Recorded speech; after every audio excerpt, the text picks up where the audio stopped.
La sesión. Buenos días, gracias por la concurrencia. Esta es una sesión extraordinaria en la Academia de Medicina, que me parece de la más alta importancia. La Academia, en el comité presidido por la doctora María Pinto, está estudiando la vocación médica, y uno de los temas que nos preocupa es cómo introducir el humanismo en la formación de los médicos. No como un ramo que hay que pasar para poder tener el título de médico cirujano, sino como un continuo que le impide un sello en su ejercicio profesional. El profesor Mario Varela, profesor titular de Psiquiatría de la Universidad de Chile, España, derecha, eh, se gustó hacer esta reunión aprovechando la visita del profesor Jacinto Choza, profesor emérito de la Universidad de Sevilla, ¿cierto? En antropología, eh, por lo cual se generó esta reunión y le agradezco esta presencia. Doctor Varela va a dar una breve reseña sobre quién es nuestro invitado de hoy. Bueno, me es muy grato y ha sido un honor esta invitación de la Academia de Medicina para invitar a nuestro amigo Jacinto Choza, quien nos ha enseñado muchos aspectos de su especialidad que ha cultivado dentro de la filosofía, que es la antropología filosófica. Ocurre que nosotros siempre desarrollamos en la Universidad de Chile, y el doctor Rodríguez también lo recuerda, cuando yo era jefe de clínica del profesor Armando Roa, eh, que se dio la coincidencia de que el profesor Armando Roa, que era de la Universidad de Chile, efectivamente, tomara además la cátedra de la Universidad Católica, que más o menos en el año 1964. Y desde ese momento, Hernando Roa siempre quiso que se enseñara las humanidades médicas de primero acepto, decía él. Finalmente, después de un tiempo, se consiguió, y curiosamente, fue a través de la Universidad Católica, la primera curso que se hizo de antropología médica en la Universidad Católica. Y al año siguiente ya se implementó el mismo curso en la Universidad de Chile. Y desde ese momento, nosotros realizábamos el curso de antropología médica en segundo año y el departamento se denominaba Psiquiatría y Antropología Médica de la Facultad de Medicina de la Universidad de Chile. Eh, Desarrollamos una serie de trabajos en relación con la antropología médica, especialmente de la medicina psicosomática. Hace 10 años tuvimos conocimiento y contacto con Jacinto Choza, quien nos visitó en el Departamento de Bioética y Humanidades Médicas de la Facultad de Medicina de la Universidad de Chile, donde dictó un seminario. Posteriormente fue requerido por otras universidades dentro de nuestro país, donde también ha dado algunas ponencias. Es increíble cómo Jacinto Choza, que se ha desarrollado a través de innumerables lugares de España, y no solo de España, sino que internacionales en Estados Unidos, en Italia, fundamentalmente en España, también se ha extendido a numerosos países de América Latina, Colombia, Argentina, Chile, entre otros, y donde en todas partes ha encontrado acogida y ha sido calificado como muy brillante en su conocimiento de su exposición. Las veces que he estado en Chile, hemos podido compartir con él su conocimiento y su calidad personal, que ha hecho que la amistad nuestra, a esta altura de la vida, se haya hecho muy profunda. Antoine de Saint-Exupéry dice que es difícil plantar un árbol y tener un amigo en edades avanzadas, pero nosotros hemos tenido este amigo en edades avanzadas, de lo cual estamos todos muy gratificados. el grupo de antropología médica de la Universidad de Chile, los académicos, tenemos reuniones frecuentes, planificadas, y esta vez decidimos invitarlo y él de inmediato aceptó esta invitación. Y hablamos con el doctor Alman Merino, con quien también hemos tenido vínculos a través del humanismo y de la antropología médica, eh, principalmente a través del San Juan de Dios. Y también habíamos tenido una reunión con el doctor Emilio Ressler y le habíamos planteado esta posibilidad de que trajéramos a Jacinto Choza, que él se mostró muy dispuesto y por eso aquí estamos. No quiero dar mayores detalles de la notable carrera, evolución, aprendizaje y enseñanza de Jacinto, porque eso está registrado en varias partes. La academia lo ha destacado en la citación, en la invitación que ha hecho hoy. No teniendo nada más que decir, presento a Jacinto y lo escucharemos con mucha atención. En primer lugar, yo quiero dar las gracias a la Academia de Medicina de Chile, a su presidente, al doctor Mario Varela y al doctor Eduardo Riquelme, que son los que bueno, me han invitado y me han traído y me han eh, eh, animado a estar con vosotros, porque, bueno, para mí es un honor muy, muy grande primero hablarle a médicos, porque yo soy filósofo, me dedico a la filosofía de la cultura y a la antropología filosófica y no siempre tengo la ocasión de hablarle a médicos, aunque trabaje sobre cosas que puedan estar muy médicos, pues si tengo un eco bueno, pues sé que voy por buen camino, ¿no? Y si no, pues no, ¿no?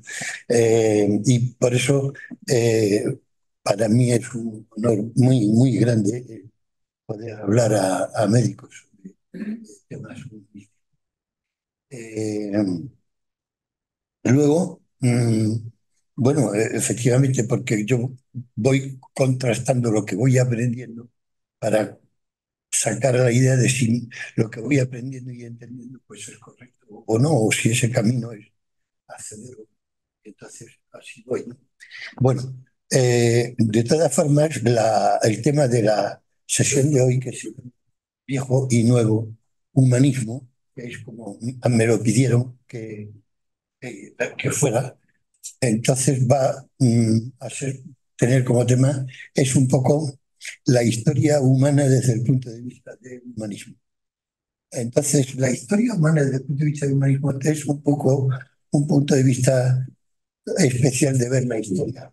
Por eso te voy a dedicar a Cata, que es mi sobrina, esta expresión, para que ella vea un modo extraño de ver la historia, ya ves, desde el punto de vista de uno mismo. Y luego en otras sesiones anteriores mm, voy a digamos, hemos hablado de otras cuestiones más cercanas a la medicina y no a la historia, pues hemos hablado de modelos de humanismo, modelos de salud y enfermedad. Y bueno, aquí vamos a hablar, y en sesiones anteriores se ha planteado el tema de qué es el humanismo, en realidad, en qué consiste, si hay deshumanización o no hay deshumanización en la medicina, en qué consiste el humanismo y qué es. Bueno, pues eh, yo creo que es muy, muy oportuno dedicar a ver qué es. Vamos a ver cómo ha evolucionado a lo largo de la historia humana y cuál es la situación actual ¿eh? Bueno, entonces, tengo que decir que lo que voy a exponer tiene como base un libro mío que se titula Historia Cultural del Humanismo, eh, aquí, que está editado en Sevilla, editorial Temata de Plaza Valdés del año 2009, y que está disponible en el repositorio de la Universidad de Sevilla. O sea, cualquier libro mío que a alguien le interese está a disposición del público en abierto en el repositorio de la Universidad de Sevilla. Por lo cual, si a alguien le interesa este libro, que es la base de lo que voy a hablar y luego ver, pues puede ir a Google y escribir Jacinto Choza, Historia Cultural del Ateísmo, IDUS, que es Sevilla, y lo tiene, está en PDF, se lo descarga sin problema, ¿vale? Bueno, entonces, vamos a ver. Yo voy a decir primero que el humanismo es eh, la idea que siempre que cada uno tiene de lo que es el hombre, y que la idea que tenemos de lo que es el hombre, pues la tenemos en la propia autoconciencia. O sea, la autoconciencia humana es el humanismo. La autoconciencia de sí mismo, de quiénes somos y de quiénes somos nosotros. Bueno, entonces esa autoconciencia humana empieza cuando empieza el ser humano. Entonces vamos a hacer un recorrido por esa autoconciencia humana y cómo el hombre se entiende a sí mismo desde la más remota prehistoria hasta nuestros días. Entonces, a partir del momento en que y aparece, bueno, probablemente en el Paleolítico, aunque el lenguaje estaba muy poco desarrollado, pero existen algunas palabras eh, digamos que la palabra hombre, la palabra humanidad, a la vez y el pronombre nosotros, y a la vez el nombre del grupo o de la tribu que efectivamente se da así. Por ejemplo, Munduruku significa ser humano en Munduruku. O Comanche significa ser humano en Comanche. ¿Eh? ¿Y quiénes somos quiénes son los seres humanos? Pues los seres humanos somos nosotros los Comanches, o nosotros los Munduruku, o nosotros los helenos. Los helenos somos nosotros y ser heleno se dice helenizein, que significa hablar griego, hablar como los helenos. Y los que no hablan como los helenos se supone que no hablan. ¿Por qué? Pues porque no se entiende nada de lo que dicen. Y por lo tanto ellos no hablan. Ellos hacen pues otra cosa como los animales, un gorjeo, pero no hablan. Y no saben hablar, no son humanos. De manera que, y además se les da el nombre de onomatopéyico de bárbaros, porque no hablan, sino que balbucean, no saben hablar. Entonces, ¿quiénes somos nosotros, los humanos? Los que sabemos hablar, los que nos comunicamos mediante el lenguaje. Y de hecho, Aristóteles, luego, andando el tiempo, define al ser humano como el animal que tiene palabra, logos, el son, ejón, logon, y que utiliza la palabra para ponerse de acuerdo entre ellos acerca de lo bueno y malo. ¿Y quiénes son los que no son humanos? Los que no son humanos son los otros. Son forasteros. La palabra forastero en latín tiene se dice hostis, y tiene inicialmente dos sentidos, que es forastero, hostis, y enemigo, de donde viene la palabra hostilidad. De manera que nosotros somos los humanos y los otros son los enemigos, los forasteros. ¿Eh? De manera que la conciencia del humanismo es la conciencia de nosotros y quiénes somos nosotros. Entonces, el humanismo siempre es una división entre nosotros, los que nos comunicamos entre nosotros, y los otros, los que no se comunican con nosotros. ¿Eh? Bueno, entonces, a lo largo de la historia ha habido dos líneas de desarrollo del humanismo. Una línea personal, que viene dado por la antropología, que es el humanismo intragrupal de nosotros, los que hablamos griego, y una línea extragrupal que es el humanismo de la especie, porque vais a ver que hay también el humanismo se puede referir a...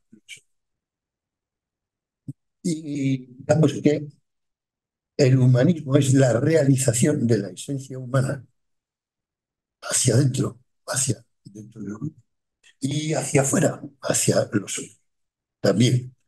Entonces, esas dos líneas es la promoción creciente, aquí como es, y expansión dentro del grupo de los rasgos de la esencia humana, que vamos a ver que se descubre como libertad, autoposesión, lengua y comunicación, plenitud y felicidad, y entonces eso es la promoción del individuo dentro del grupo y la realización del humanismo. Pero también hay una promoción, difusión del humanismo fuera, sobre todo no a partir de Grecia, pero sí a partir de Roma. Entonces, ¿por qué? Porque a partir de Roma y del cristianismo se considera, bueno, en Grecia también, pero no tanto, que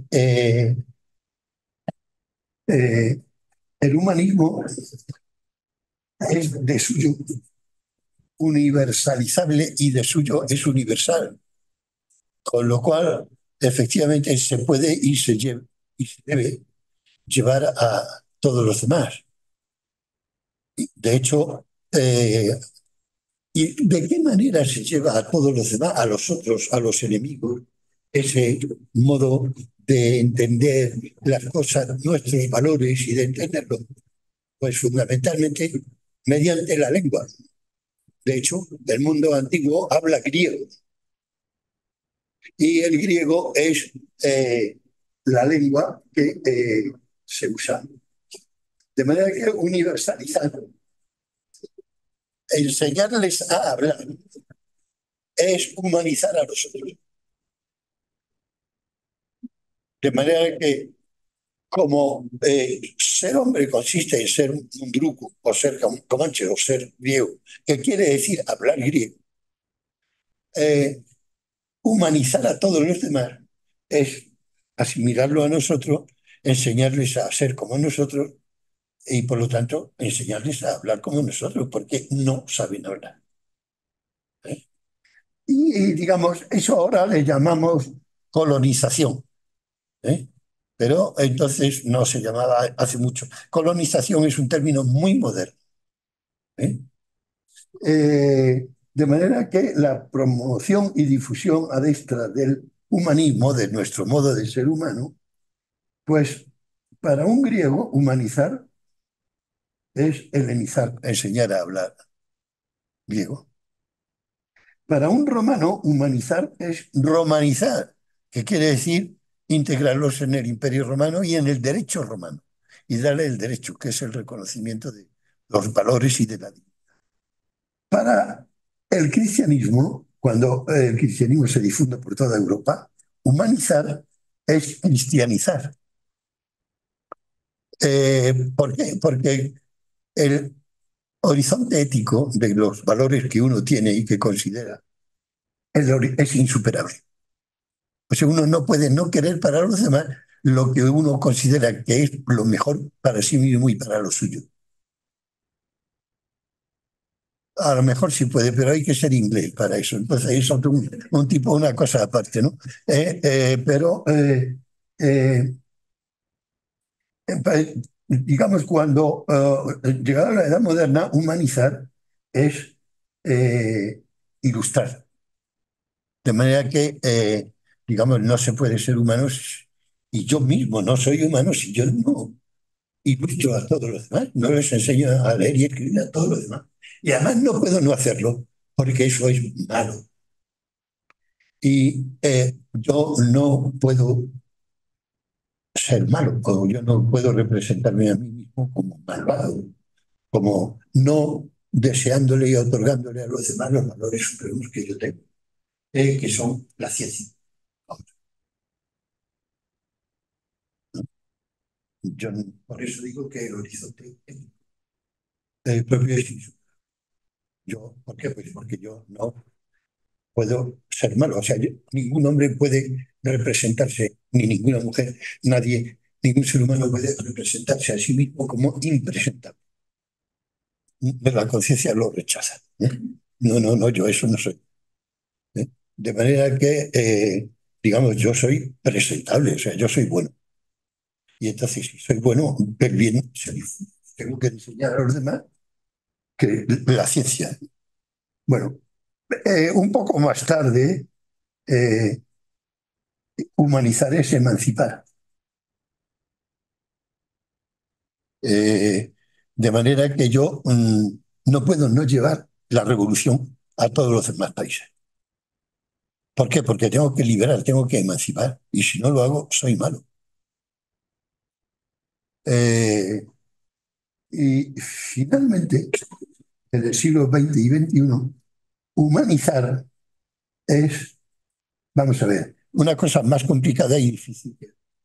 Igualar y diferenciar en libertad, lengua y plenitud a todos los hombres. Porque digamos que la autoconciencia humana no es la misma a lo largo de todos estos momentos. ¿Eh?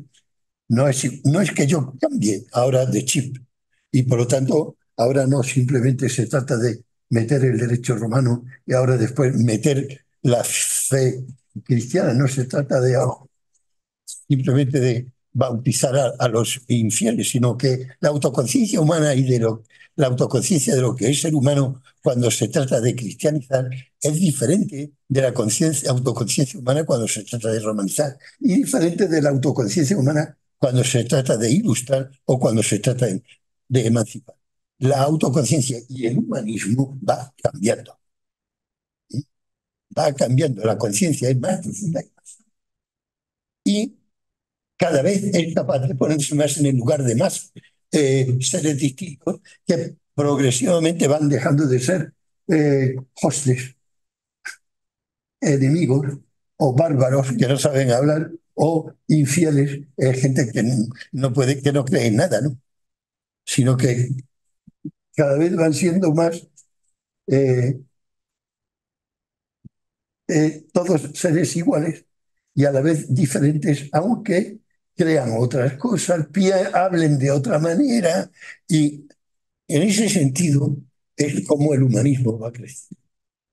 Ojo que en cada época del humanismo hay una resistencia grande a el humanismo nuevo.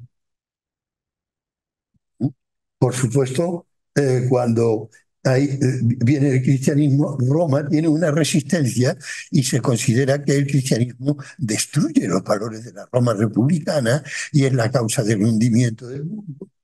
Cuando viene la ilustración, se considera que la ilustración es la destrucción de los valores cristianos y que entonces también la muerte del hombre. Cuando viene la emancipación, se considera que eso es la masificación y entonces eso ya. Cuando viene la igualdad y la diferencia, la igualación es universalización de la igualdad y de la diferencia, pues actualmente pues, se supone que bueno, la destrucción del humanismo y además actualmente cuando se piensa en el humanismo normalmente se tiende a pensar que el humanismo es el humanismo romano. Hay un motivo histórico para pensar que el humanismo es humanismo romano y es que la palabra se inventa en Roma para designar exactamente esto. Pero ojo que el humanismo romano, y vamos ahora a ir a verlo, es distinto y porque tiene características distintas y la autoconciencia del humanismo también. ¿Eh? De manera que, digamos, si se quiere humanizar la medicina, hay que cambiar los esquemas de entendemos por humanismo, de lo que entendemos por humanismo. O no podemos aplicar, si queremos humanizar la medicina, ahora los esquemas de lo que es el humanismo romano. ¿Vale? ¿Por qué? Pues porque no estamos en Roma. Y ahora el ser humano es otra cosa, es de otra manera. ¿Vale? ¿Se entiende? Bueno, entonces, ¿cuáles son las fases? Estas son las fases y las etapas históricas de desarrollo del humanismo, de cómo ha cambiado el contenido del humanismo y cómo, digamos, pues se pueden denominar esas etapas. Ahora vamos a ver más detenidamente y esto es, por así decirlo, ver lo que es el humanismo adestra históricamente para cada. Ahora vamos a ver lo que es el humanismo, la realización del ser humano ad intra para los médicos, ¿eh? y psicólogos. Bien, entonces, esto, vamos a ver. Esta clasificación del humanismo, de las 5 etapas o fases de lo humano como individuo, ¿eh? Está tomada de la política de Aristóteles, aunque en la política de Aristóteles tiene otro nombre, que yo los he cambiado para que no suenen anacrónicos y para ajustarlo a lo que son los nombres que en la actualidad nosotros utilizamos para distinguir entre 5 tipos de seres humanos. O si queréis, entre 5 tipos de ciudadanos. De ciudadanos, bueno, la palabra ciudadano es muy de la Ilustración y de la modernidad. No es cristiana y no es romana y no es griega. ¿Eh? Hay el ser humano, como dice la primera rasgo característico del ser humano, de identificación del humano, es estética. ¿Eh? Y así, el artículo 32 del Código Civil Español dice: a efectos del derecho se reputará como persona el nacido que lleve más de 24 horas separado del claustro materno y tenga aspecto como de humano. ¿Eh? De manera que, a efectos del derecho, una figura que parezca humana si lleva más de 24 horas separada del claustro materno, a efectos del derecho es reputado como humano. Quiere decir que el Estado tiene obligación es el responsable de la vida de esa persona, porque a efectos del derecho es reputado como persona y por lo tanto quien tiene la responsabilidad sobre la vida de la persona es el Estado, siempre. ¿Eh? Y por lo tanto el Estado tiene la obligación de hacerse cargo de la persona. Así. Ahora bien, se puede ser humano o persona, hay un rasgo en el orden constitutivo y 4 en el orden operativo. De manera que en el orden constitutivo, nivel ontológico, hay persona, hay hombre, un ser humano, cuando hay una constitución somática y psíquica normal. O sea, que tiene aspecto como de humano, parece humano. Claro que también puede ser anormal.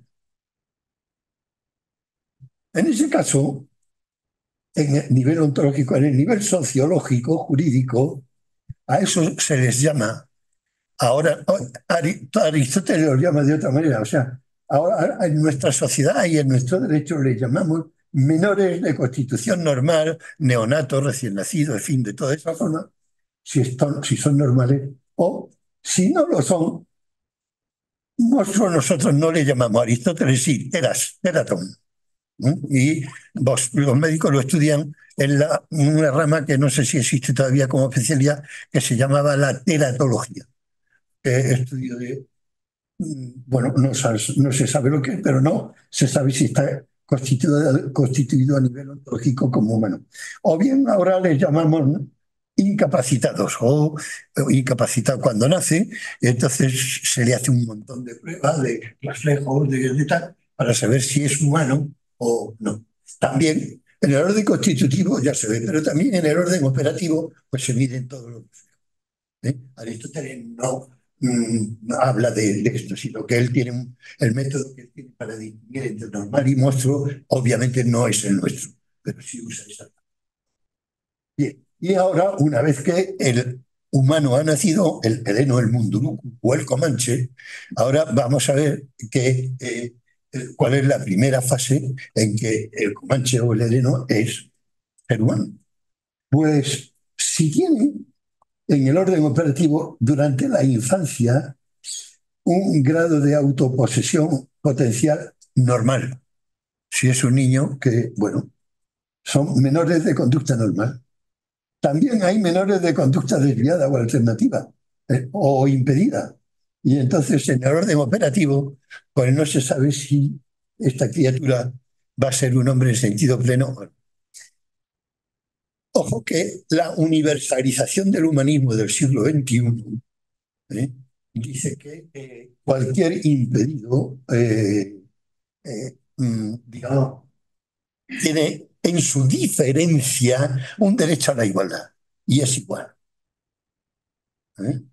De manera que antes, en tiempo de Aristóteles, cuando dice ¿quiénes son hombres? Pues los que se comunican usando la palabra. ¿Qué palabra? Pues el griego.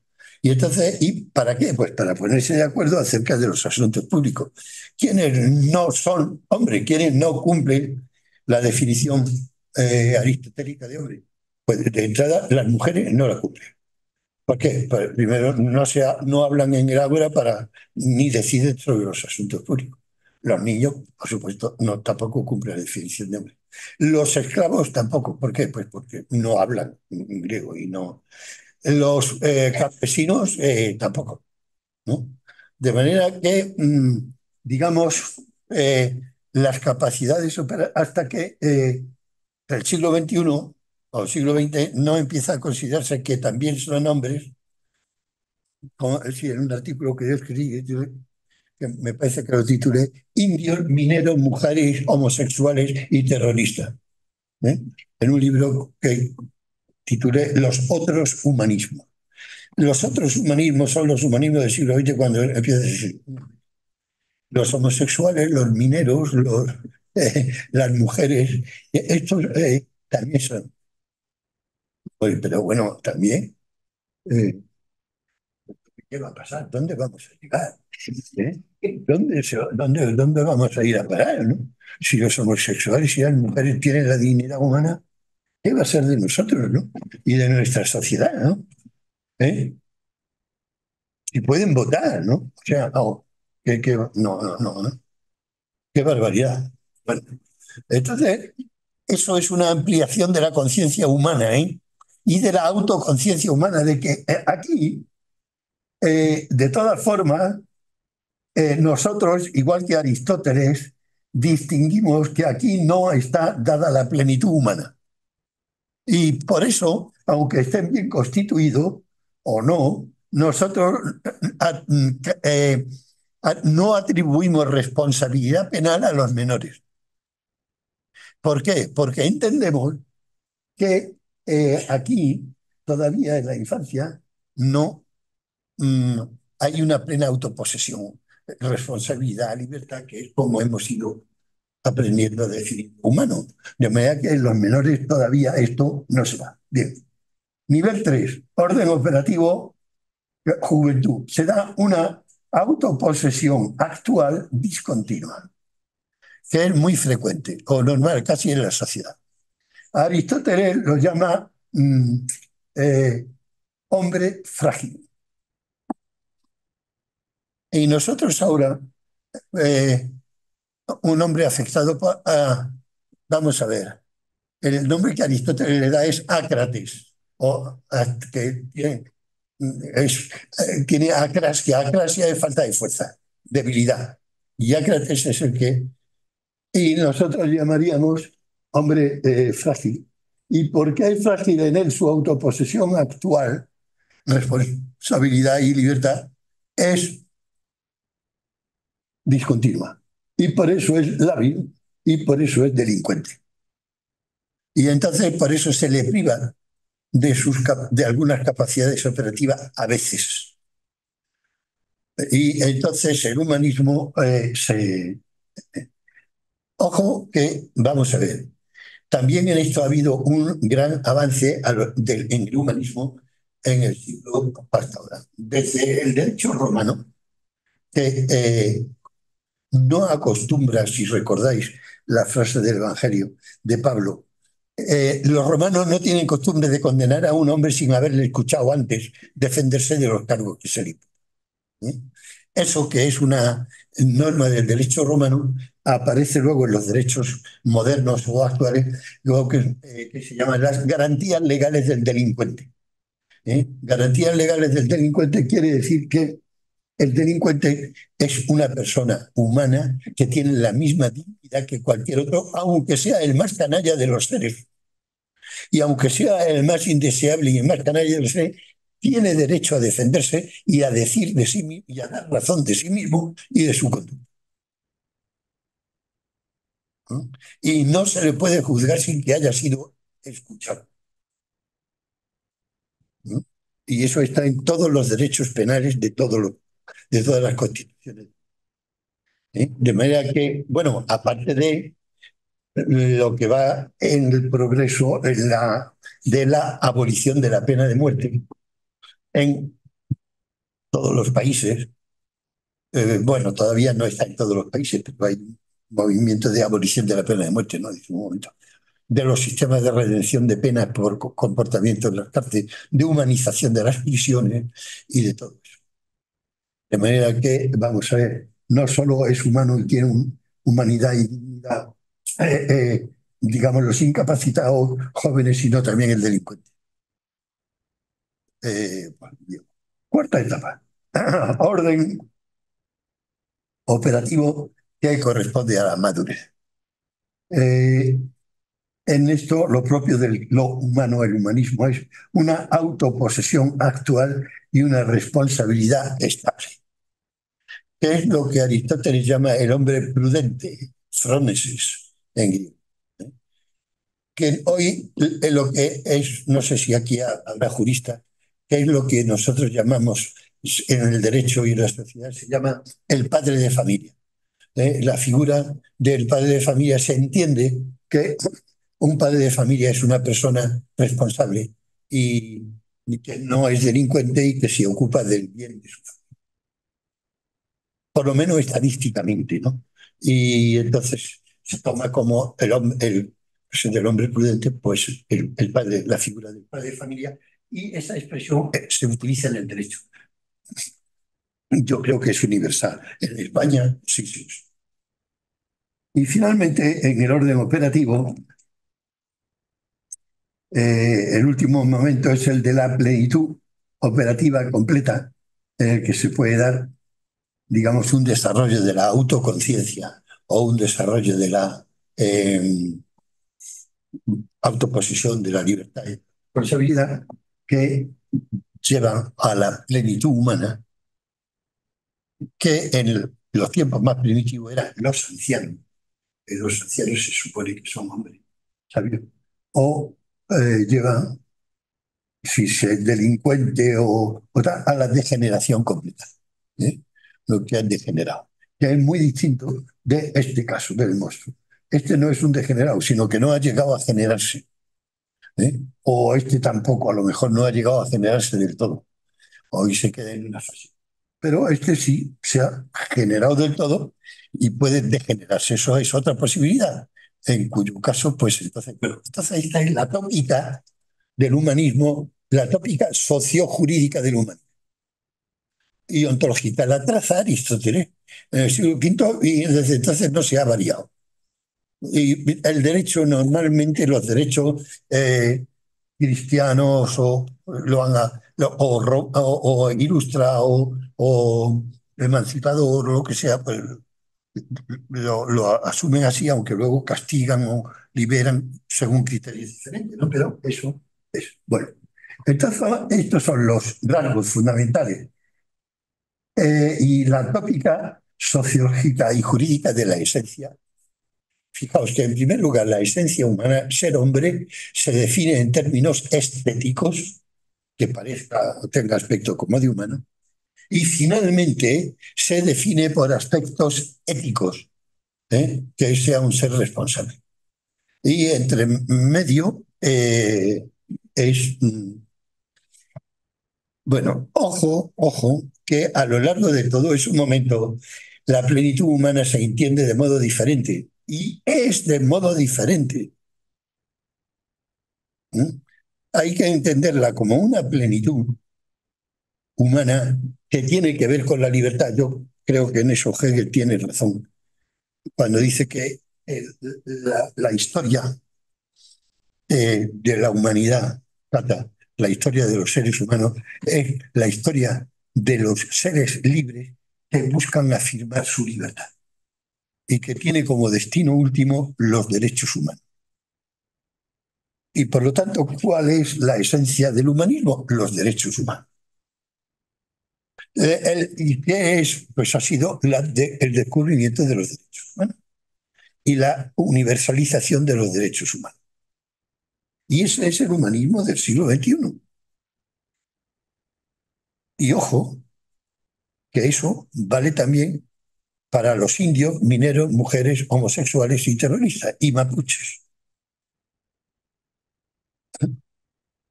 Bueno, pero es que ¿dónde vamos a llegar, no? Eh, Eso no es posible.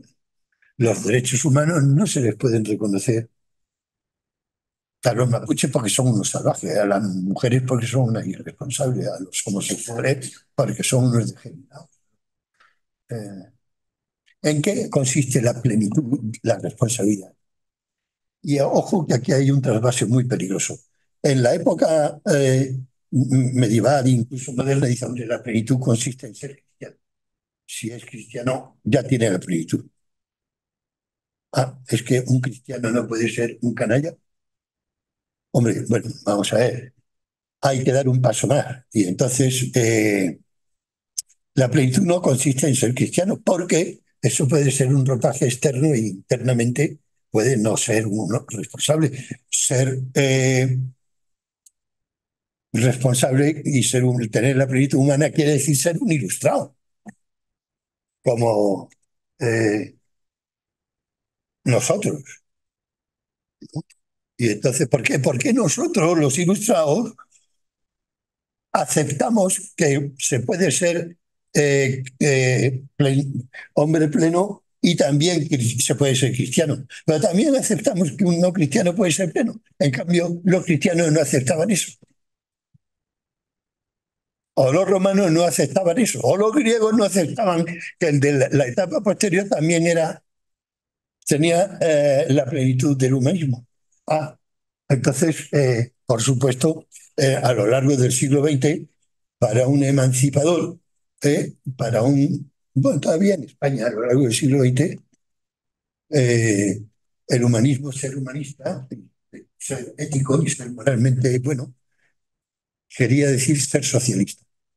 ¿Por qué? Porque ser socialista es querer el bien para los demás.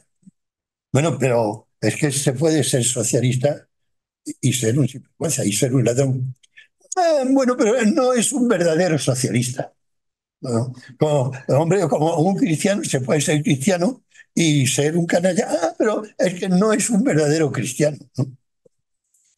Bueno, pero se puede ser un demócrata y ser un tirano. Pero no es un verdadero demócrata. ¿Eh? Bueno, ojo. Vamos a ver, el humanismo está ahí. El humanismo ha ido cambiando en quiénes son los verdaderos cristianos, los verdaderos demócratas, los verdaderos socialistas o los verdaderos comunistas, o si me apuráis, los verdaderos homosexuales, las verdaderas mujeres.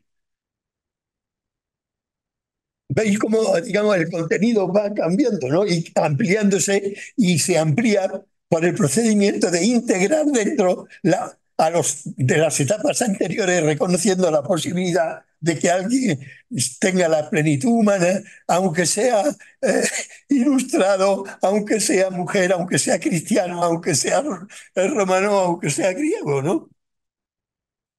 ¿Por qué? Pues porque todos nosotros ahora mismo, pensando eso, caemos en la cuenta de que es obvio, ¿no? Bueno, supongo, vamos, que todos nosotros eh, pensamos que eso es obvio, ¿no? O sea, que todos son sujetos de los derechos humanos y que los derechos humanos se le aplica eso, ¿no? Bueno, esto es la historia del humano, la historia de los derechos humanos, la historia de la lucha entre la conciencia y la autoconciencia humana en una época y la siguiente, y los que están construyendo la siguiente. Bueno, entonces la tercera parte de la sesión ya, a ver, es eh, cuáles son los rasgos característicos de los valores que se han ido incorporando en las distintas fases del humanismo. ¿Eh? Vamos a ver. El humanismo romano, respecto del humanismo griego, lo que añade es la universalidad. Por primera vez, Roma acuña la noción de humanidad y la noción de humanidad y eh, considera que, bueno, como Roma es la ciudad más cosmopolita del mundo, tiene el imperio más grande del mundo y ha llevado a Roma los esclavos más grandes del mundo, digo, mayor cantidad de esclavos que hay de razas diferentes, entre ellos también,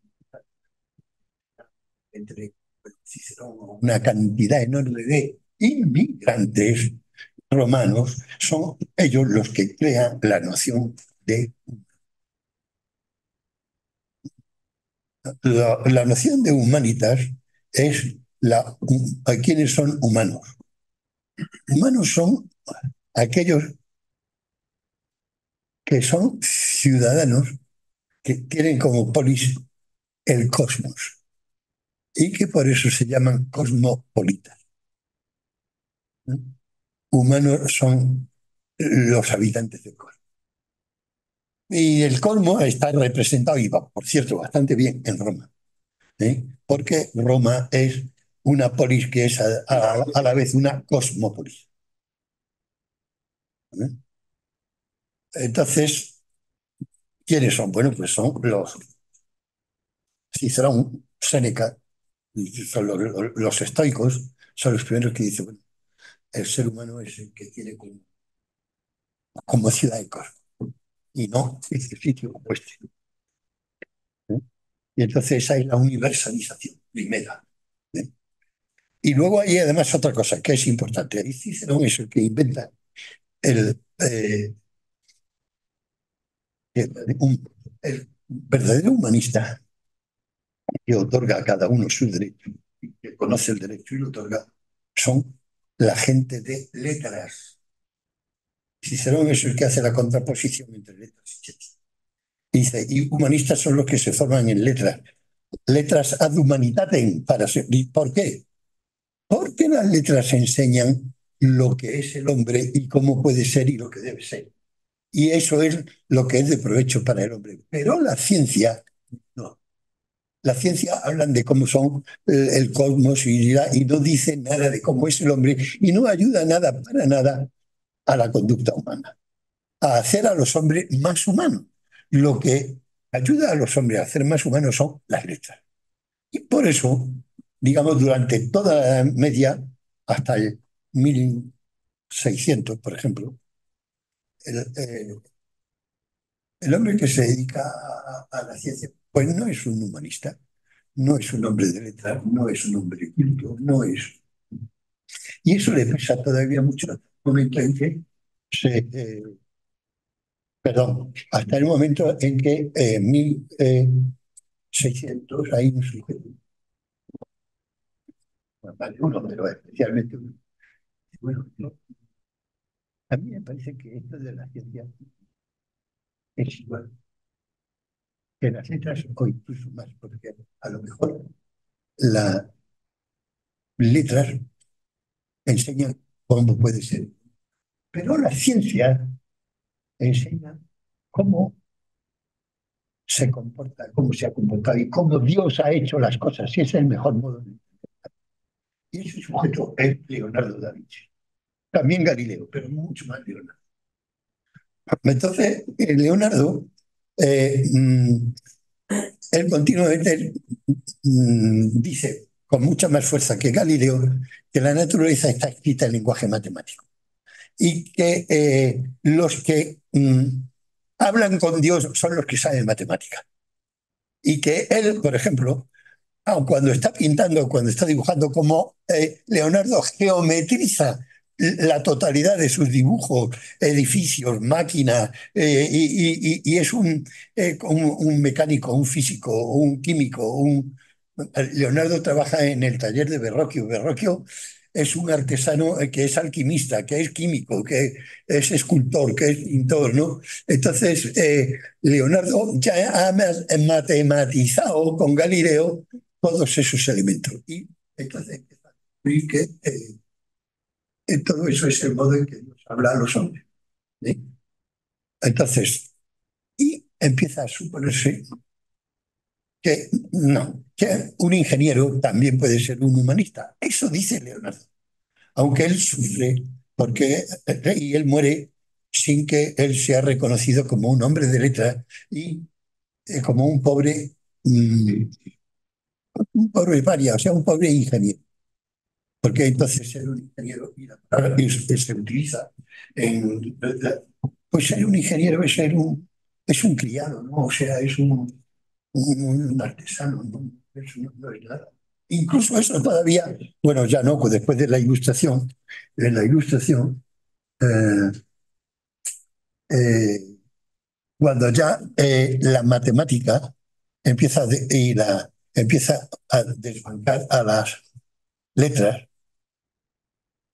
y entonces mm, bueno, yo creo, un momento que aquí. Exactamente, esto es lo que he contado antes. Griego, eh, enseñarle,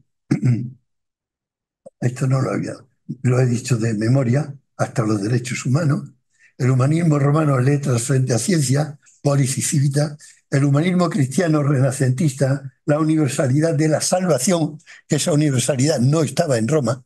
En Roma, digamos, bueno, se supone que, bueno, cada pueblo tiene su religión, pero digamos la humanidad y la conciencia de unidad de la humanidad, cuando eso se refuerza, pero es tremendamente con el cristianismo. Y además, no solo eso, sino con el cristianismo lo que se establece es la soberanía de la conciencia y de la individualidad como, eh, como elemento constitutivo fundamental del cristianismo. ¿Por qué? Porque la salvación es salvación de los siglos. ¿Y la libertad por qué? Porque para bautizarse la condición fundamental es la libertad. Y si en el que se bautiza no se bautiza aceptando el bautismo es inválido y por lo tanto no se salva. Bueno, eso no quita, como sabemos, que eh, muchos reyes utilizarán la coacción para bautizar a la gente y hacerlo cristiano.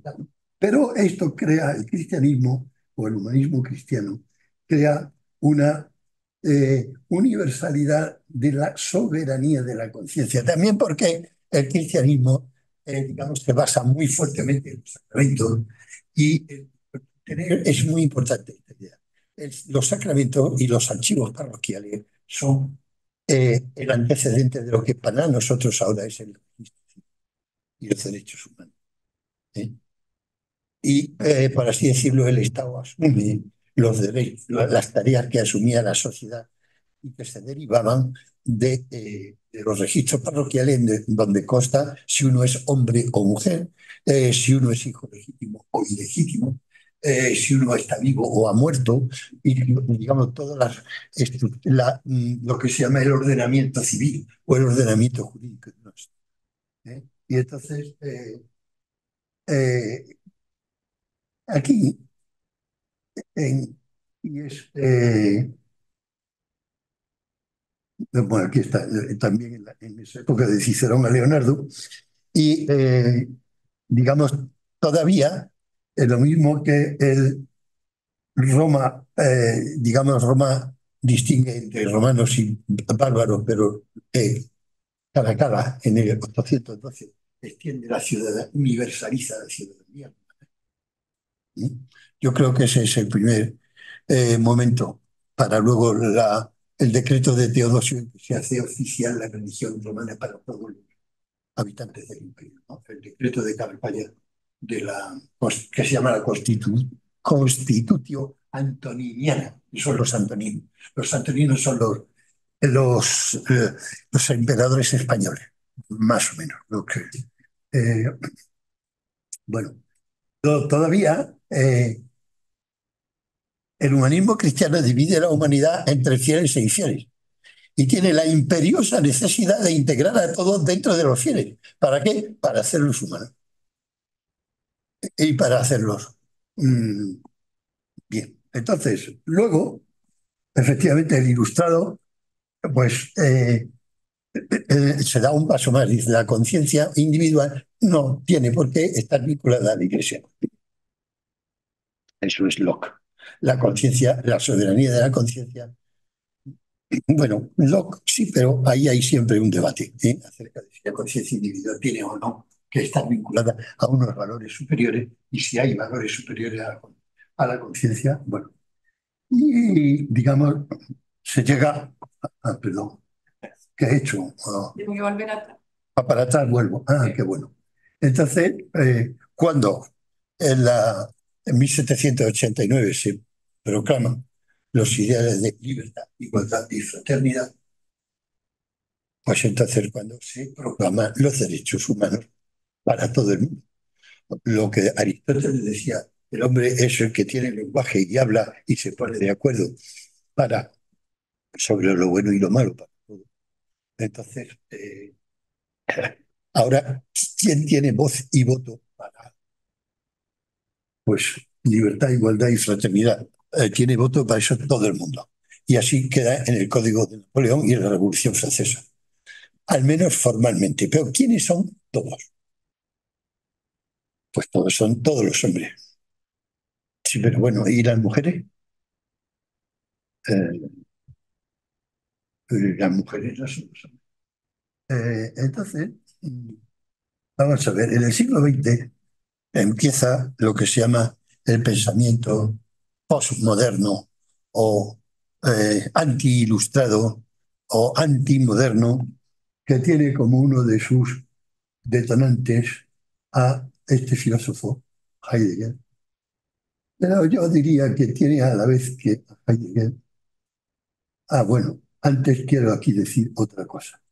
Libertad, igualdad y fraternidad, que aunque esos son los ideales de la Revolución Francesa, yo quiero decir que, y esto se lo dedico a, a Juan Pablo, que es también amigo y casi sobrino adoptado, el hombre que hace realidad esto es Faraday. ¿Eh? Libertad, igualdad y fraternidad. ¿Quién es Faraday? Yo creía y creo que Faraday es probablemente el mayor benefactor de la humanidad y el que hace posible esto. Faraday es el hombre que en realidad descubre la electricidad, especialmente la corriente alterna, y por lo tanto hace posible sustituir la atracción animal, que es la fuerza de trabajo que existe desde la prehistoria hasta 1850, por la atracción mecánica, o sea, por la atracción eléctrica. Y a partir de entonces, el hombre y sobre todo la mujer queda liberada de trabajar, bueno, tanto el hombre como la mujer, la esclavitud desaparece. Quien verdaderamente hace la abolición de la esclavitud es Faraday. Para un ejemplo que lo veáis, cuando a mitad de los años 50 del siglo pasado yo vi entrar en mi casa por primera vez una lavadora eléctrica y yo vi a mi mamá cómo cogía y la ropa y la metía dentro y apretaba un botón y luego venía y sacaba y la atendía y no tenía que hacer todo lo que era el trabajo inmensísimo que hacían las mujeres de lavar ropa. Éramos seis hermanos nosotros. ¿eh? Entonces, pero ya luego no solo eso, ¿no? Sino no hay mm, eh, máquina de tracción animal. Toda la fuerza la hacen las fuerzas del cosmos. Y por eso Faraday es uno de los principales humanistas, igual que Leonardo, como había dicho Leonardo. Pero Faraday no tiene, o sea, por eso, digamos, ¿qué es lo que hace Faraday? Lo que hace Faraday es hacer posible la libertad del hombre de un modo igual de fuerte que la Revolución Francesa o más. Porque, digamos, la Revolución Francesa puede abolir la esclavitud o más tarde en un orden administrativo, sociológico o jurídico, pero Faraday puede abolir la esclavitud en un orden físico. ¿Mm? Bueno, y lo mismo que, o sea, Faraday, nadie piensa en él como humanista. O nadie dice, bueno, pero ¿qué tiene que ver Faraday con el humanismo? Eh, Todo lo que era trabajo de tracción animal de esclavos, mujeres o tal, pasa a ser realizado por la máquina. Y yo diría que el humanismo del siglo XXI viene dado también por un hombre que cumple unas funciones para ahí, que es Turing, que es uno de los que pone en marcha la inteligencia. Porque creo que la inteligencia artificial es al trabajo intelectual lo que la atracción mecánica es al trabajo físico, a la atracción física. Y que la inteligencia artificial es la herramienta que permite cargar sobre máquinas automáticas una enorme cantidad de trabajo intelectual que ahora mismo carga sobre los hombres y especialmente sobre las mujeres. Y en primer lugar los trabajos burocráticos de clasificación, censo, transmisión, todo. O sea, los sistemas de informatización de las administraciones públicas y de la Internet de las cosas y todo eso. Y yo creo que eso tiene que ver con el nuevo, o sea, que el nuevo humanismo. Y el nuevo humanismo, vamos a ver, eh, Heidegger dice, bueno, vamos a ver, hay que demoler las fronteras, las antiguas fronteras del humano. En cada una de estas épocas, las fronteras del humano, digamos, había que delimitarlas muy bien y romperlas y ampliarlas. Daos cuenta de que, vamos a ver, en la época prehistórica Ulises es un hombre que, digamos, convive con dioses, ninfas, monstruos, cíclopes, y tiene que hacer el mapa de quiénes son los que son humanos. Y entonces Ulises dice, bueno, son humanos los que suplican a los dioses y comen pan de trigo. Y los demás, y son hospitalarios. De manera que Ulises recorre el mundo haciendo un mapa y dice, bueno, pues son humanos los que son hospitalarios, los que comen pan de trigo y los que suplican a los dioses. Y entonces ahí hay una delimitación de las fronteras del humano que se mantienen hasta la Edad Media. En la Edad Media la gente vive con brujas, demonios, elfos, arcángeles, y entonces hay que volver otra vez a hacer una delimitación de quiénes somos nosotros, los fieles, y quiénes son ellos, los infieles, y quiénes somos nosotros, los humanos. El, en la Edad Moderna se vuelve a trazar otra frontera, bueno, los humanos somos nosotros, y entonces ahora nosotros vivimos en un momento en que tenemos que trazar una frontera y por eso el humanismo hace falta, digamos, una reconstrucción del humanismo hecha desde el punto de vista de la tecnología. Porque nosotros vivimos entre robots, replicantes, transgénicos, monstruos cyborgs, y entonces no está trazada la frontera de quiénes son humanos, quiénes somos nosotros y quiénes no somos. ¿Y en qué consiste ser humano? ¿Y en qué consiste ser transhumano? ¿Eh? Va a ser la relación entre nosotros los humanos y ellos, los transhumanos, y cuál va a ser no solo la frontera, sino también, sobre todo, cuál va a ser el pasaporte para comerciar y ir de un sitio a otro. Entonces, por eso es muy... eh, vamos a ver, yo terminaría diciendo, el debate por moderno sobre el antropocentrismo y el biologismo y la universalidad y la diferencia de la persona como nueva clave de lo humano, lo más propio de nuestro humanismo es la sustitución del concepto de naturaleza humana por el concepto de persona humana. Eso parece muy inocente, pero os voy a asustar y os va a asustar, si no a todos, a algunos cuantos, ¿no? Vamos a ver, el concepto de naturaleza humana, la naturaleza designa lo que es universal y necesario e igual para todos.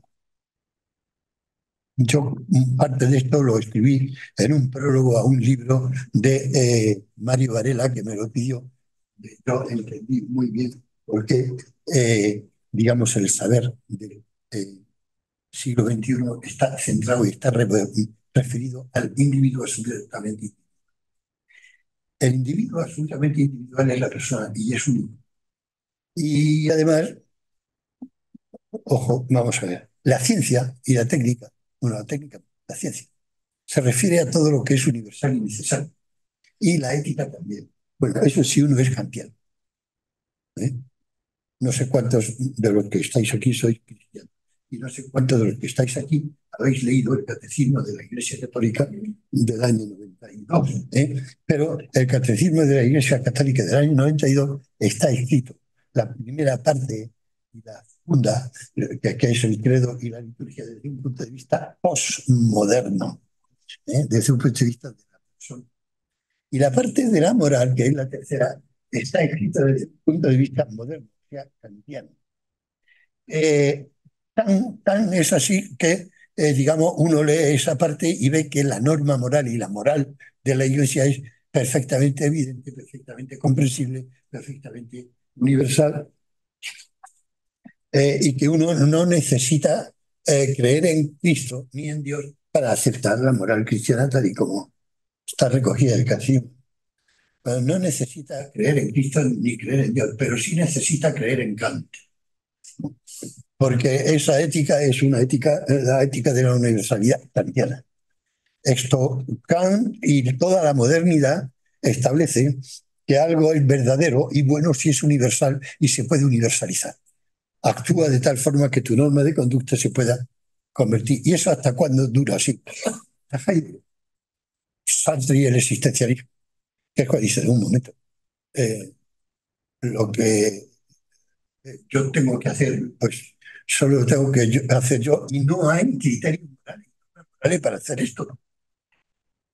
En la Universidad Pontificia de Salamanca estaba en un congreso y yo planteé el caso de una monja que trabajaba con la Madre Teresa de Calcuta y que ella tenía que administrar 20 dosis de un fármaco a 60 enfermos que había en un hospital y a 20 a los que se lo administrara iban a vivir y los otros 40 se iban a morir.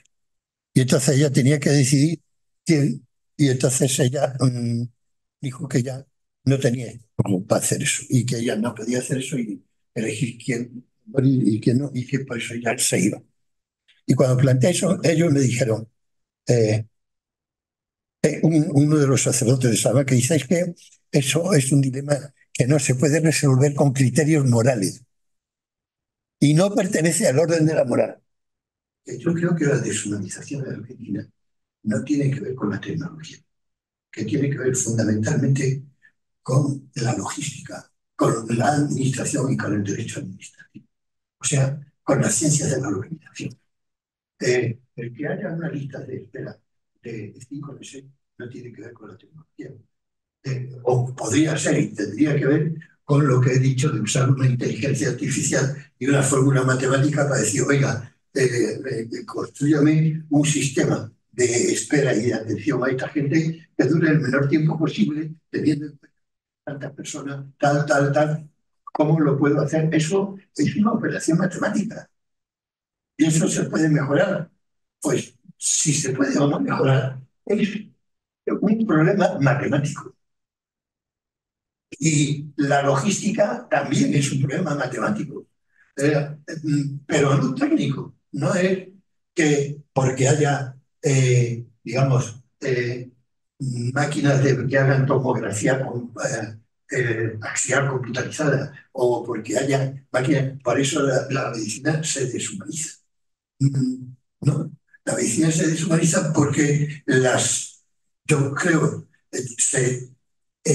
digamos, porque la sociedad se deshumaniza y ahora voy a otra cosa. La sociedad se deshumaniza en unos aspectos, pero se humaniza en otros.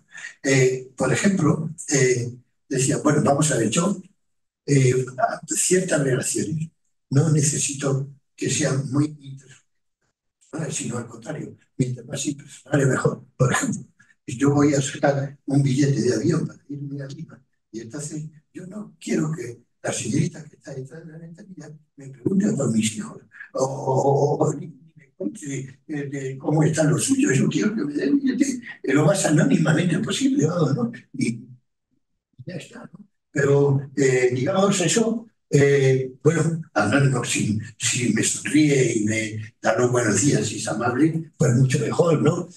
Pero, por así decirlo, no necesito más personalización que esa, ¿no? Y así en una enorme gradación el grado de comunicación, de simpatía que yo necesito, que necesitamos con los demás, es muy variable. Y es posible que en la medicina hay grados en que la técnica permite una humanización que antes no se permitía. Y en otras de las sesiones que estábamos aquí lo hablábamos cuando hablábamos de lo que es, por ejemplo, las unidades de dolor de los anestesistas o las unidades de cuidados paliativos. Digamos que eso es un tipo, o una cosa que yo querría contar aquí, que era de un amigo mío, que él quería dedicarse a la UCI, de hecho es jefe de la UCI del Hospital de Valmer de Sevilla, ¿no? Cuando yo decía, oye, a la medicina intensiva, eso es trágico, es, aquí es al tipo de médico al que más gente se muere. Y estás ahí, y dice, todo lo contrario. Todo lo contrario. El intensivista es el que más vidas salva de todo. Y además es el único que está en una lucha a brazo partido con la muerte en cuestiones que duran segundos.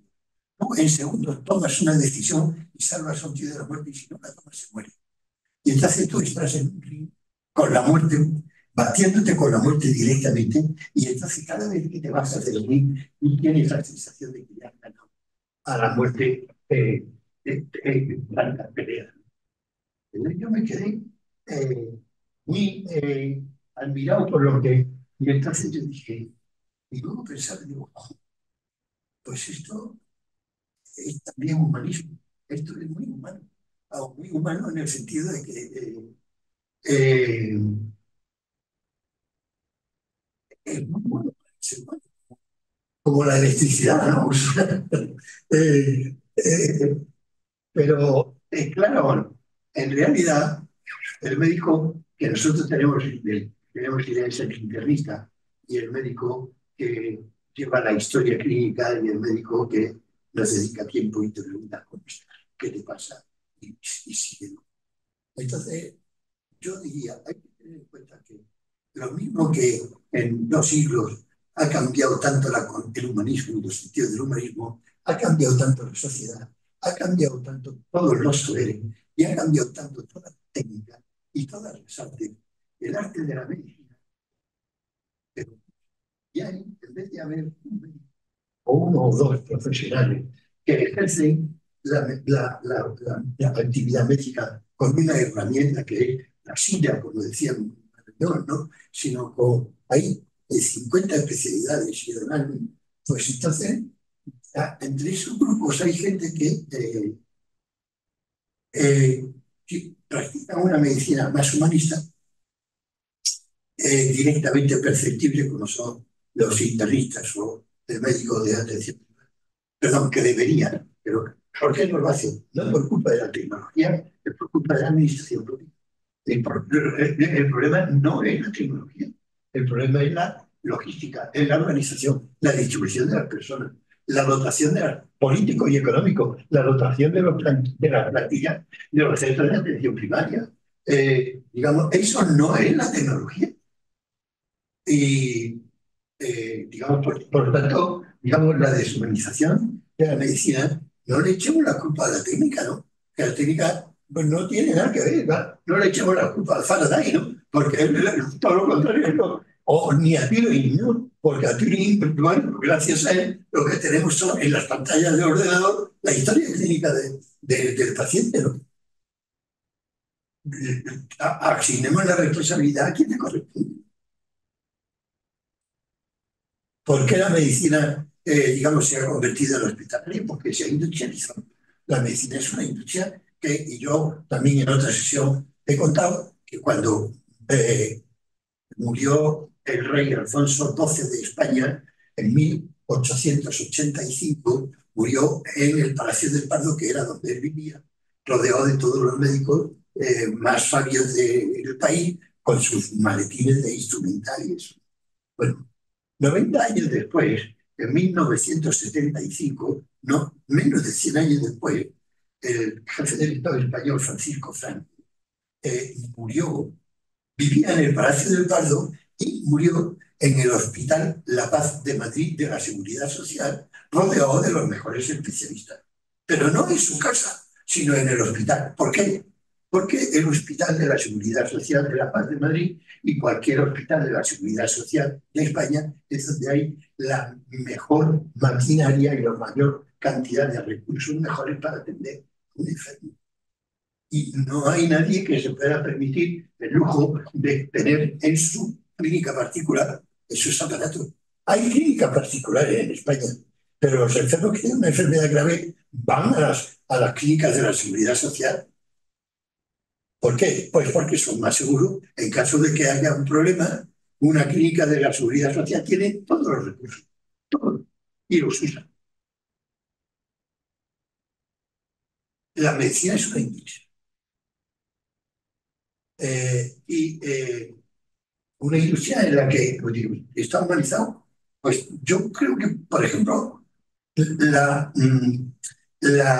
¿cómo es? La maternidad es una completamente una medicina que sea la obstetricia, ginecología, que se ha industrializado completamente, pero yo diría que al industrializarse completamente, a pesar de todo, se ha humanizado más.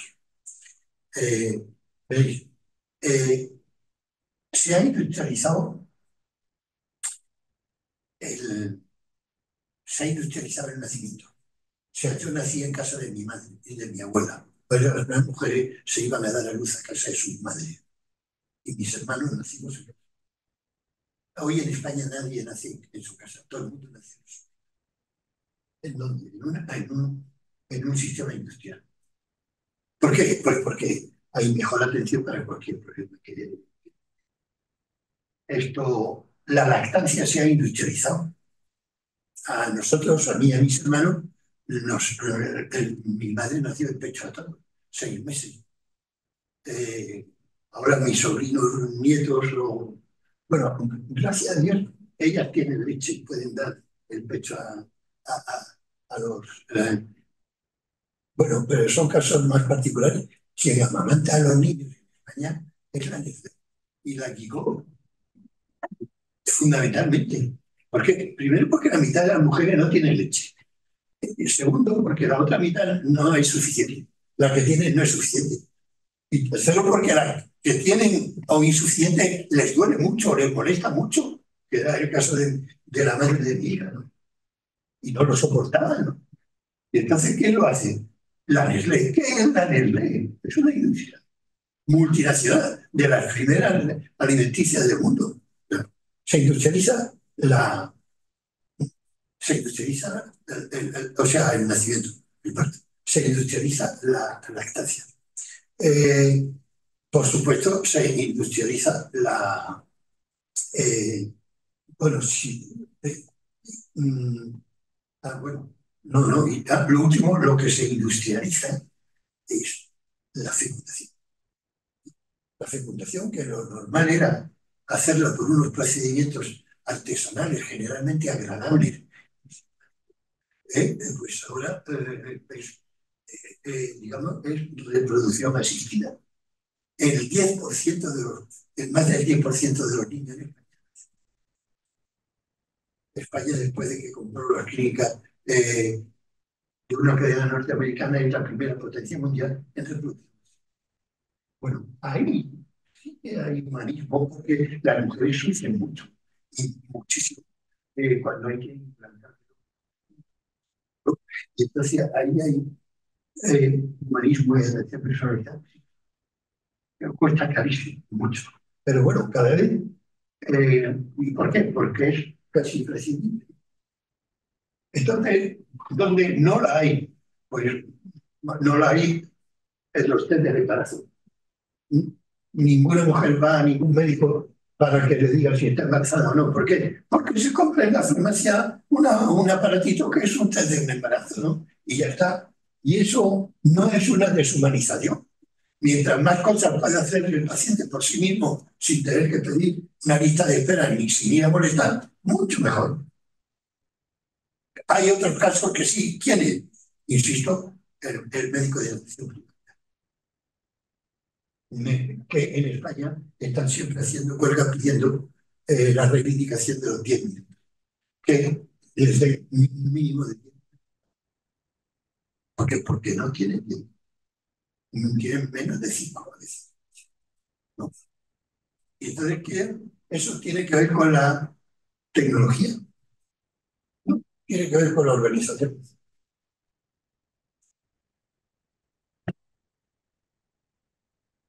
Una pregunta, profesor, que viste que decía Andrea Pinto, interesar.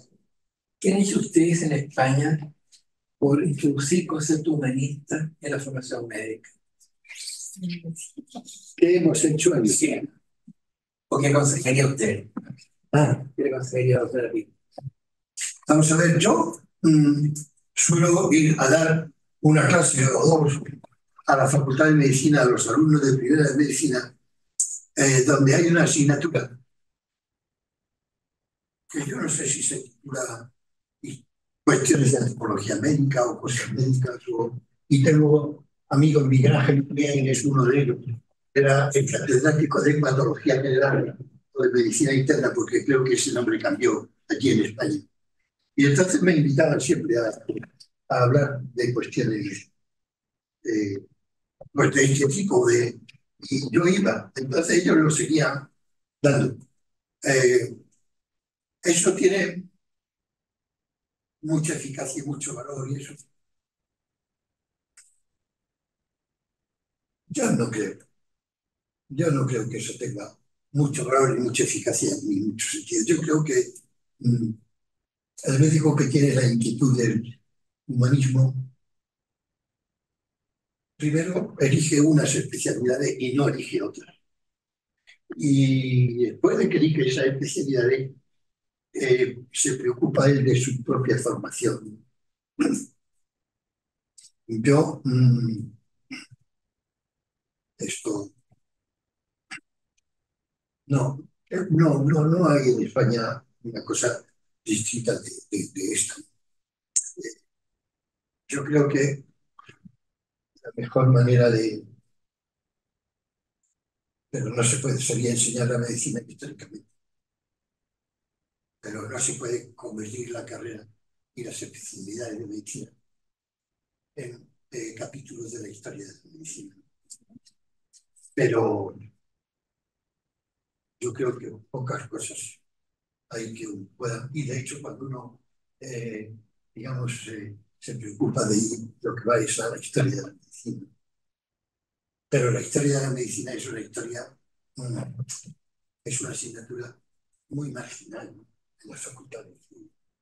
la gente lo que quiere es ser médico. Yo creo que eso no es un problema de las facultades, sino quizá de la organización de la universidad o de las carreras. La gente no va a la universidad porque quiera saber.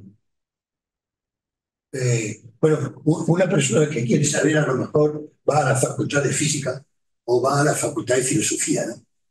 Pero, digamos, alguien que va a la facultad de Derecho no va a la facultad de Derecho porque quiere saber, va porque quiere defender pleitos o porque quiere... Y una persona que va a la ingeniería no va allí porque quiere saber, porque quiere ser ingeniero, porque quiere ganar dinero, ¿no?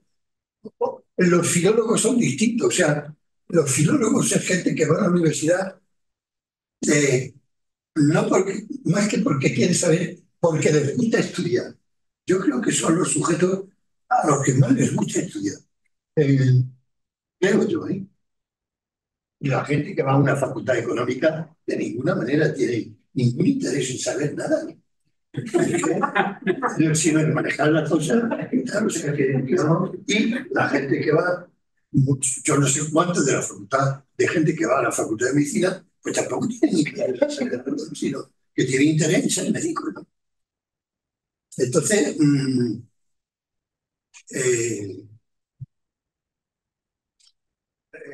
digamos que sería la cuestión de decir, ¿cómo enseñar algo a un grupo de gente que no quiere aprenderlo? Y ese es que eso es muy importante, sí, sí, pero a ellos no les interesa nada. Entonces, ¿qué truco y cómo se le podría engañar como a los niños para que coman verduras, ¿no? Pues, sí, los cómics de Popeye se inventaron para acostumbrar a los niños a comer verduras.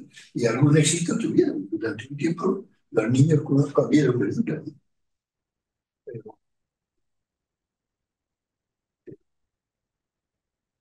bueno, tendríamos que dedicarle más tiempo a hacer más experimentos. ¿Qué hacen?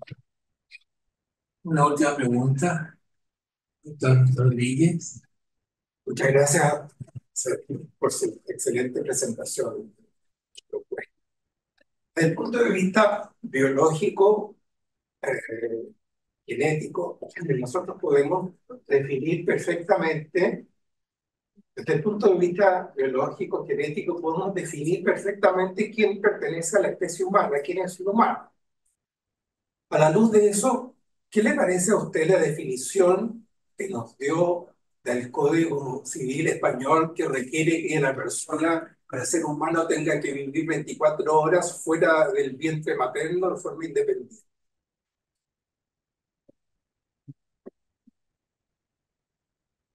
Bueno, el Código Civil Español no pretende dar una definición de persona ni de ser humano, sino para nada. O sea, el Código, en general, el derecho, algunos lo dicen de una manera así más chocante, no les interesa para nada la verdad. Lo que les interesa es la certeza, pero no la verdad. Esto, por ejemplo, si en un paso de aduana o lo que sea, hay un camión que llega cargado de azúcar y entonces el que está allí dice, ¿qué es el azúcar? Si tuviera que ir a un manual de física, de química, para ver cuál es la definición de azúcar y además dilucidar entre esta definición o esta otra de azúcar, no, esto no es azúcar, esto es sacarosa, pues se le formaría una cola interminable de camiones y no pasaría y sería un desastre. Pero si pone que azúcar es un granulado blanco de sabor dulce, esto es azúcar, esto va a agarrar por fuera. Pues es que en realidad eso no es azúcar, a mí me da igual. Esto de granulado blanco es dulce. O sea, el derecho tiene como objeto la certeza, la convivencia, pero no la verdad. Entonces, por otra parte, ese artículo del Código Civil Español está redactado para no rozar ni de lejos la cuestión del aborto y de si el feto es persona o no. Y por eso se dice, a efectos del derecho será imputado como persona porque no le interesa, no está capacitado ni le interesa para entrar en más asuntos. ¿Por qué? Pues antes que no hay discusiones en el campo del derecho, justo del derecho penal a cuenta del aborto, ¿no? Bueno, yo ahí no entro, ¿no?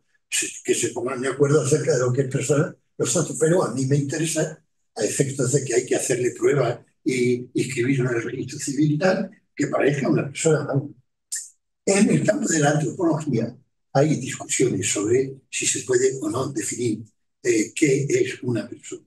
Y si, por ejemplo, hay, y hay dos escuelas, dos tendencias en la antropología filosófica. Uno, que son los genetistas, y otros que son los funcionalistas. Los genetistas son los que tienen continúan con la vieja y la clásica tradición de la especie la determina la madre. De manera que el que nace de mujer es hombre, como el que nace de vaca es un vacuno y el que nace de yegua es un caballo. Ya, ¿por qué? Pues porque ha nacido de una yegua. Y el que nace de una oveja, pues es un vacuno, ¿no? Ya, y no se le da más vuelta. ¿Y eso es seguro? Sí. De hecho, esa es la definición que se usa en la elaboración del dogma cristiano de cristológico eh, de la humanidad y la divinidad de Cristo, ¿no? Cristo es persona humana, sí. ¿Por qué? Porque ha nacido de mujer, punto.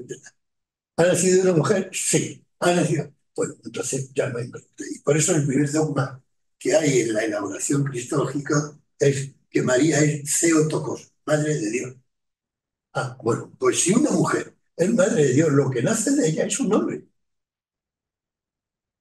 Bien, la otra escuela es la escuela funcionalista, que es, la escuela funcionalista es, bueno, vamos a ver, si un organismo viviente eh, habla como un humano, piensa como humano, siente como humano, vive como humano y muere como humano, entonces es un ser humano, aunque esté hecho de titanio y de chis o de lo que sea, da igual de lo que esté hecho.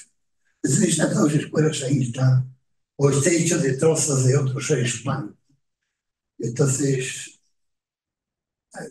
pero y eso es un problema filosófico que se plantea, ¿no? Si podría haber una construcción artificial de un embrión o de componentes y construir, ¿no? Si se pudiera construir un ser humano, ¿sería humano?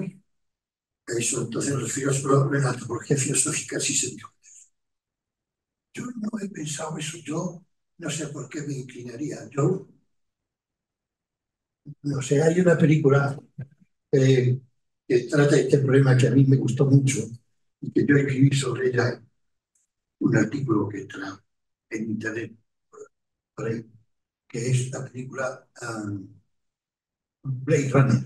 La película Blade Runner dice que hay una serie, o suena esa película o es muy antigua y no suena. Que están hechos, digamos, los replicantes. Es un biólogo que es capaz de construir y que construye seres humanos artificiales para que trabajen en la minería o en las galaxias o lo que sea. Y no son humanos artificialmente y están, bueno. Entonces los replicantes, como le llaman, se escapan y se van a la Tierra y buscan, porque el ansia de los replicantes es convertirse en seres humanos. Y entonces hay algunos, no tienen recuerdos, no tienen recuerdos de la infancia, porque, y entonces dotarse de recuerdos, y además conocen su programación, de manera que saben cuándo van a morir y cuánto tiempo les queda. Y entonces, yo creo que la película esa, que se basa en la novela de Philip K. Dick, sueñan las ovejas con los androides, las ovejas de América. Es muy bueno, Dick, todo lo que ha escrito es muy bueno. Claro, yo creo que al final esos seres humanos se convierten, creo yo, en humanos cuando adquieren una conciencia humana. Y adquieren una conciencia humana cuando después de les pasa que no saben cuándo han nacido, no saben cuándo van a morir, no saben qué hay detrás de la muerte. Y tienen todas las características de la conciencia humana, que pues, es indiscernible de un ser humano. En asuntos que son muy, muy esenciales del ser humano, como es el alcance de la autoconciencia. Pero esa era mi opinión y es ahora, yo lo escribí así.